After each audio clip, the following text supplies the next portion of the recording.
O título da nossa meditação nesta manhã tem como tema a maravilhosa obra de Deus.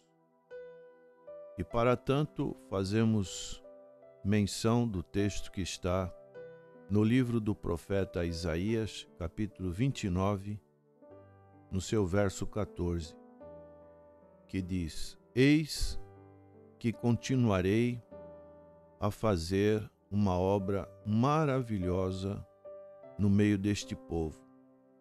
Uma obra maravilhosa e um assombro, porque a sabedoria dos seus sábios perecerá, e o entendimento dos seus prudentes se esconderá. Esse capítulo 29, ele tem um ai de Jerusalém. Ele fala de um juízo contra Judá. E aqui nos falam a respeito de situações que a cidade de Jerusalém, ela passou, ela esteve ameaçada.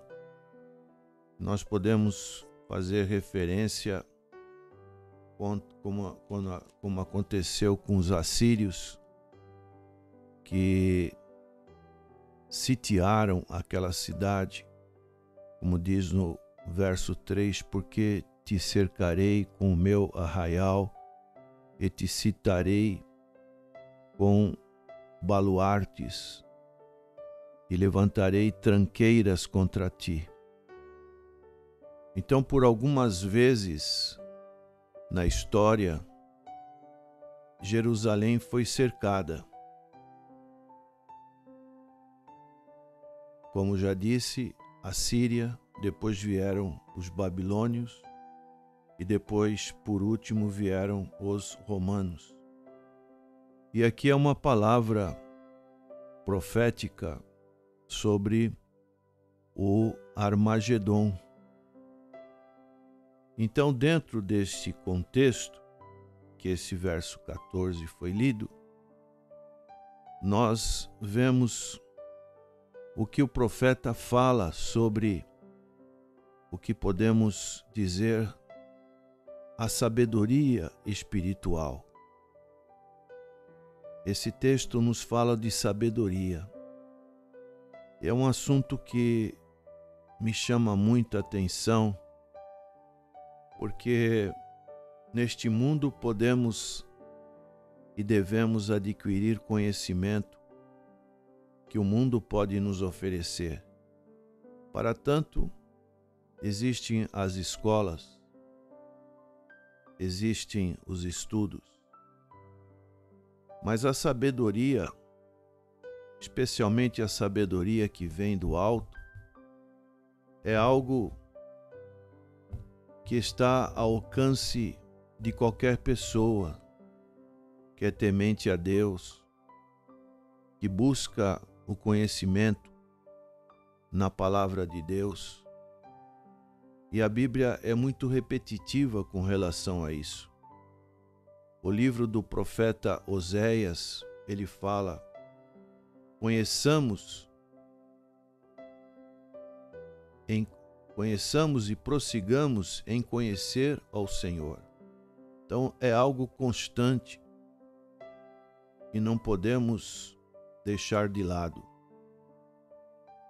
E nesse contexto do verso 14 de Isaías 29, nós podemos ler algumas partes que são importantes.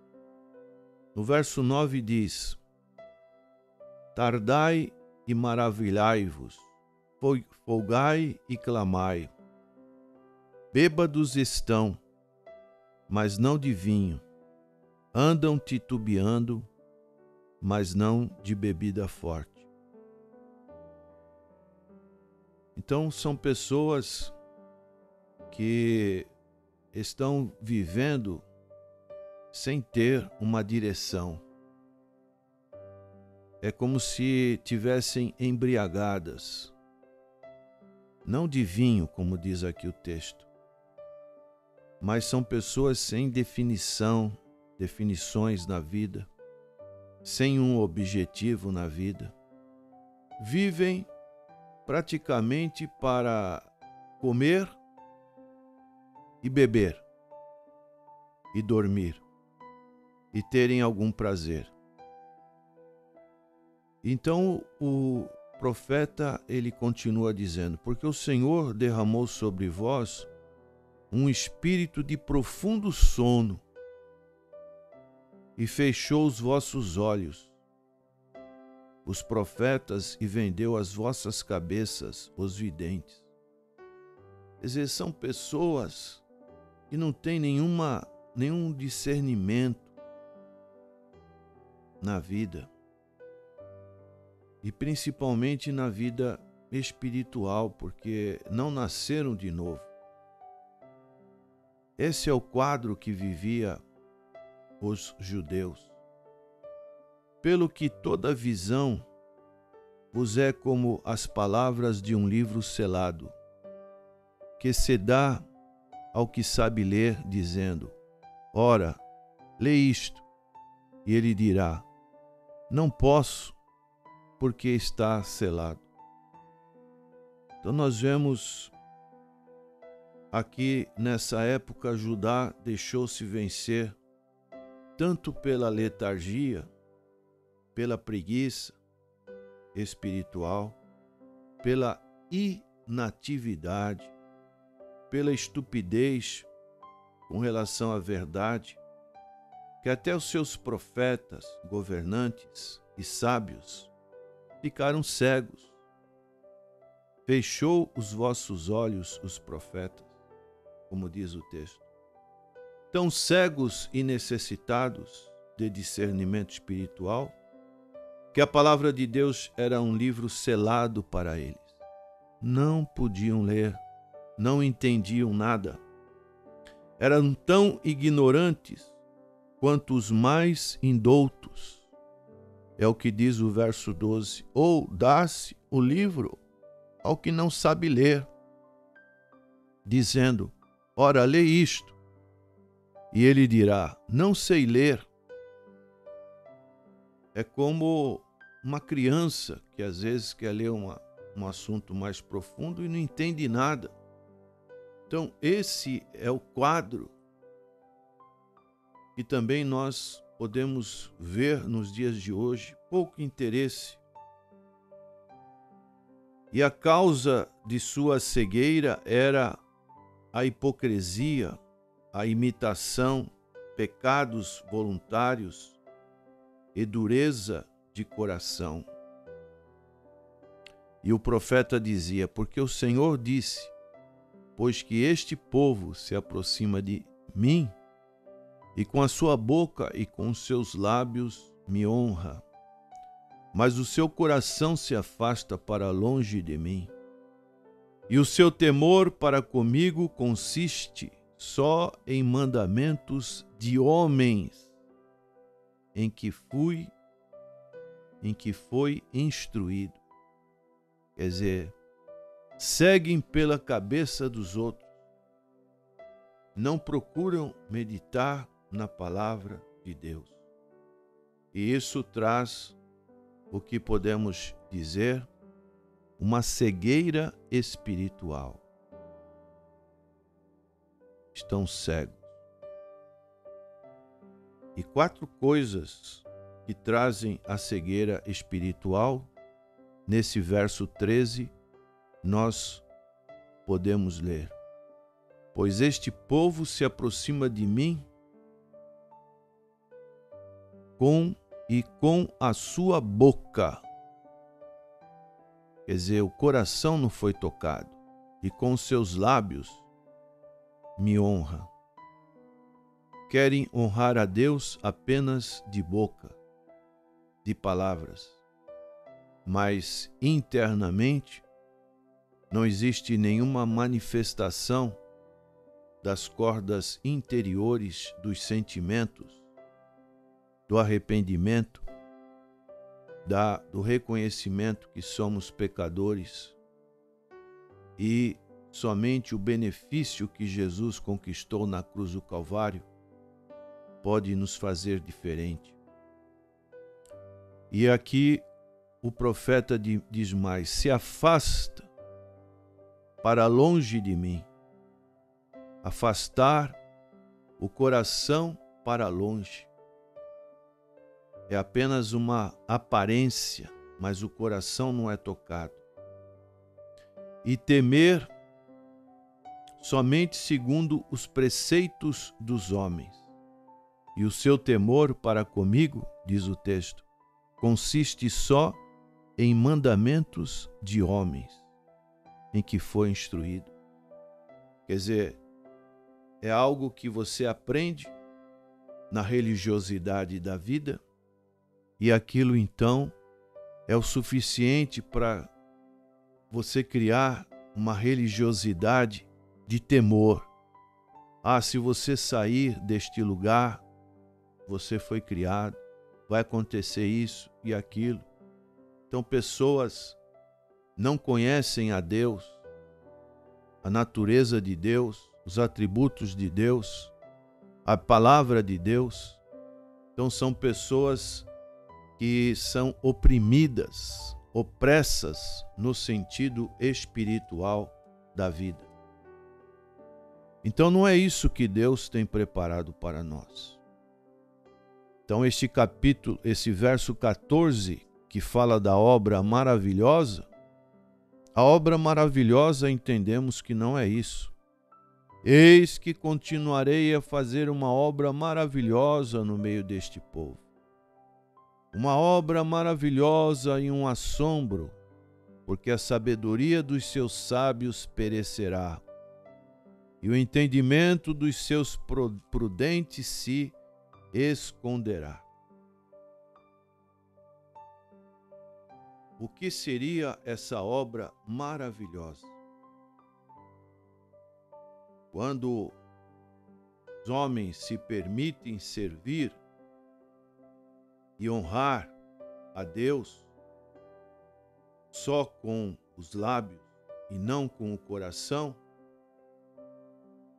o profeta dizia que continuarei a fazer uma obra maravilhosa e um assombro, e os farão despertar ou perecer. Na vida espiritual não existe 3, 4 caminhos, só existe 2 caminhos. Ou vamos despertar para as realidades espirituais, ou vamos perecer. Essa obra maravilhosa e um assombro que Deus falou pelo profeta não era outra coisa senão a obra do Evangelho do Novo Testamento, que é poder de Deus para a salvação de todo aquele que crê.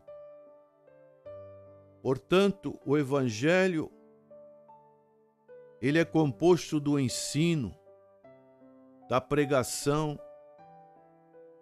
da manifestação da cura em todos os tipos de enfermidades e doença entre o povo, da criação de novas vidas, e o programa completo conforme demonstrado e registrado acerca do Senhor Jesus Cristo e de seus seguidores. É isso que nos falam esse verso 14 de Isaías 29. O livro de Abacuque, no seu capítulo 1, verso 5, repete essa obra maravilhosa que o Antigo Testamento ele previa e que aconteceu através de nosso Senhor e Salvador Jesus Cristo.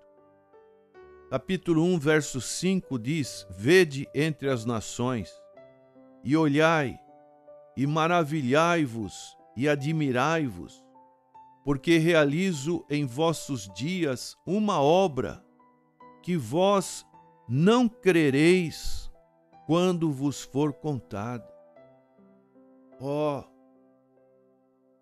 Que situação quando podemos sair às ruas evangelizando, anunciando o Evangelho. Mas, infelizmente, essa maravilha que está à disposição das pessoas é rejeitada. E isso foi citado em Atos, capítulo 13, verso 41. Aqueles que rejeitam a Cristo, vede, ó desprezadores, e espantai-vos, e desaparecerei, porque opero uma obra em vossos dias, obra tal que não crereis se alguém vô-la contar. Ó, como a palavra de Deus é repetitiva. Nós vemos aqui que esse texto, com relação também a Atos 13, 41, refere-se às maravilhas espirituais operadas pelo poder do Espírito Santo na vida dos cristãos. Maravilhas que são rejeitadas, foram rejeitadas pelos judeus naquela época. Essa obra que foi rejeitada, mas agora é anunciada, como no caso do apóstolo Paulo. Ele aplica esta obra maravilhosa, os milagres, a obra sendo realizada em nome do Senhor Jesus Cristo. Então essa obra, ela é muito repetitiva na palavra do Senhor. Podemos citar Mateus capítulo 15, verso 31, quando o Senhor Jesus Cristo, ele curava os enfermos na Galileia. Diz o texto, partindo Jesus dali, chegou ao pé do mar da Galileia, e subindo ao monte, assentou-se lá.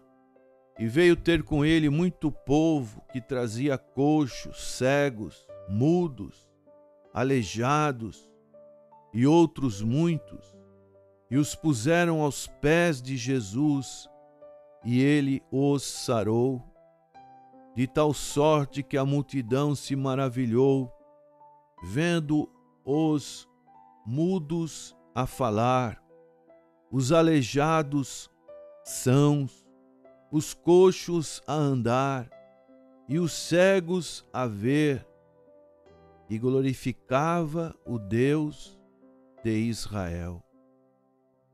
Uma obra maravilhosa que também acontece nos nossos dias.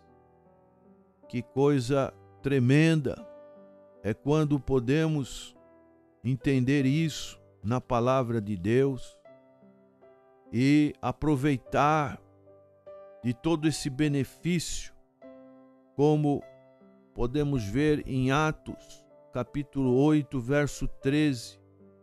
E creu até o próprio Simão, e sendo batizado, ficou de contínuo com Filipe. E vendo os sinais e as grandes maravilhas que se faziam, e estava atônito. Não só os milagres e também os sinais do Evangelho deixam os homens admirados. E isso é o propósito maior do Evangelho.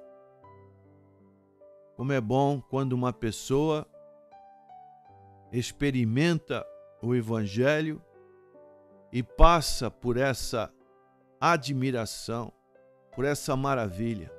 Reconhece como estava em trevas, como não tinha nenhuma esperança, tanto nessa vida como na vida pós-morte. Mas agora, quando o Evangelho toca na vida de uma pessoa e ela experimenta esse novo nascimento, ela fica maravilhada. Deus começa a atuar na sua vida, em todos os campos da sua vida, sejam na vida espiritual, na vida física, na vida emocional. A pessoa passa a ter uma sabedoria do alto, e isso ocasiona o que esse texto de Isaías 29 está dizendo para nós. Agora, esse texto, essas maravilhas, ela também leva alguns a resistir a ponto de chegarem a uma aparente loucura e a sua própria destruição. E as novas doutrinas ensinadas levaram os sábios do mundo a tropeçar e endurecerem os seus corações e se perder. Olha que coisa inversa, que contraste é o que nós podemos ver no Evangelho. Quando uma pessoa rejeita, aqueles que aceitam têm um grande benefício, mas aqueles que rejeitam vão ficar na sua ignorância espiritual, vão ser enganados pelo grande enganador que é Satanás. Paulo falava sobre isso em 1 Coríntios capítulo 1, diante daqueles gregos residentes na cidade de Corinto, homens que tinham muito conhecimento das filosofias, e quando ouviram falar do Evangelho, do Cristo morto, do Cristo ressuscitado, aquilo para eles, aquela mensagem, foi uma loucura, e é o que acontece hoje, infelizmente. Então Paulo dizia, porque a palavra da cruz é loucura para os que perecem. E realmente é isso que acontece. Mas para nós que somos salvos, é o poder de Deus, porque está escrito, destruirei a sabedoria dos sábios e aniquilarei a inteligência dos inteligentes. Aí Paulo utiliza de frases poéticas. Onde está, ó sábio? Onde está, ó escriba? Onde está o inquiridor deste século? Porventura não tornou Deus louca a sabedoria deste mundo? Visto como na sabedoria de Deus, o mundo não conheceu a Deus pela sua sabedoria. Aprouve a Deus salvar os crentes pela loucura da pregação, porque os judeus pedem sinal e os gregos buscam sabedoria. Mas nós pregamos a Cristo crucificado, que é escândalo para os judeus e loucura para os gregos. Mas para os que são chamados, tanto judeus como gregos, lhe pregamos a Cristo, poder de Deus e sabedoria de Deus, porque a loucura de Deus é mais sábia do que os homens, e a fraqueza de Deus é mais forte do que os homens. Porque vede, irmãos, a vossa vocação, que não são muitos os sábios segundo a carne, nem muitos poderosos, nem muitos nobres que são chamados. Mas Deus escolheu as coisas loucas deste mundo para confundir as sábias. E Deus escolheu as coisas fracas deste mundo para confundir as fortes. E Deus escolheu as coisas vis deste mundo e as desprezíveis, e as que não são, para aniquilar as que são, para que nenhuma carne se glorie perante ele. Mas vós sois dele, em Jesus Cristo, o qual para nós foi feito por Deus sabedoria e justiça e santificação e redenção, para que, como está escrito, aquele que se gloria, glorie-se no Senhor. Então aqui encontramos dois caminhos.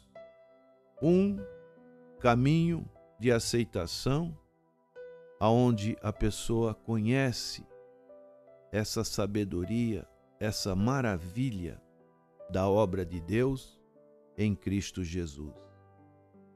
E o contraste, o oposto, é a pessoa, infelizmente, tropeçar, endurecer o seu coração e se perder.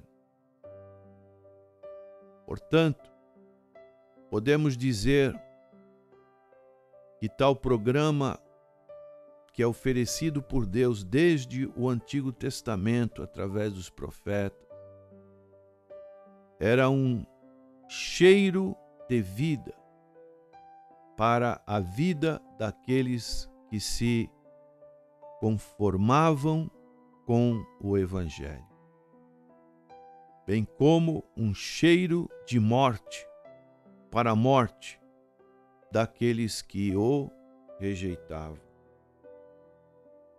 Portanto, duas opções estão à nossa frente.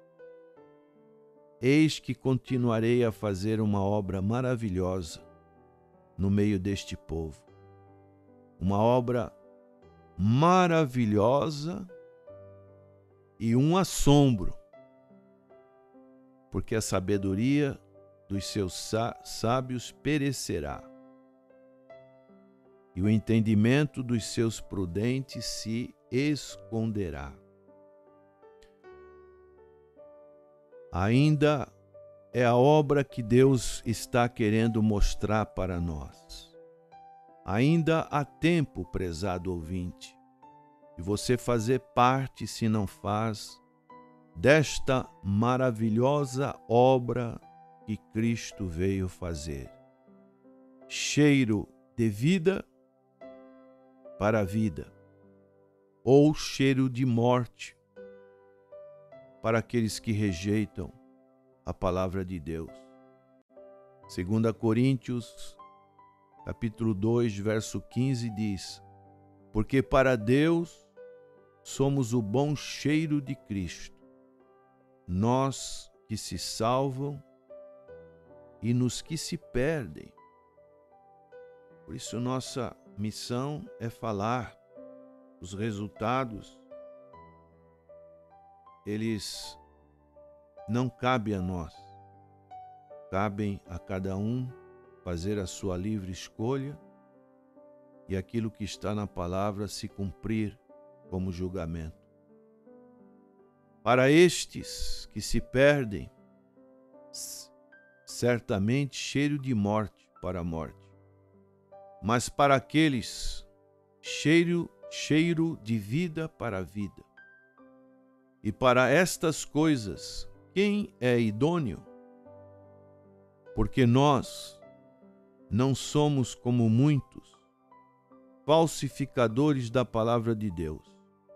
Antes, falamos de Cristo com sinceridade, como de Deus na presença de Deus.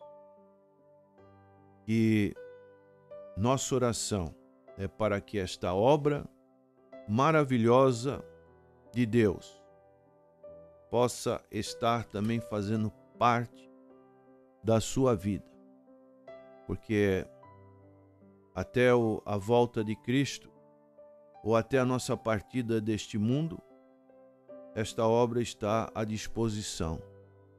E Deus é fiel. E a palavra de Deus diz: eis que continuarei a fazer uma obra maravilhosa no meio deste povo. Deus continua a fazer. Portanto, é nosso dever, nossa obrigação, continuar anunciando esta obra maravilhosa que veio através do Senhor Jesus Cristo. Que você entenda isso e que guarde, retenha profundamente no seu coração. É a nossa oração. Amém.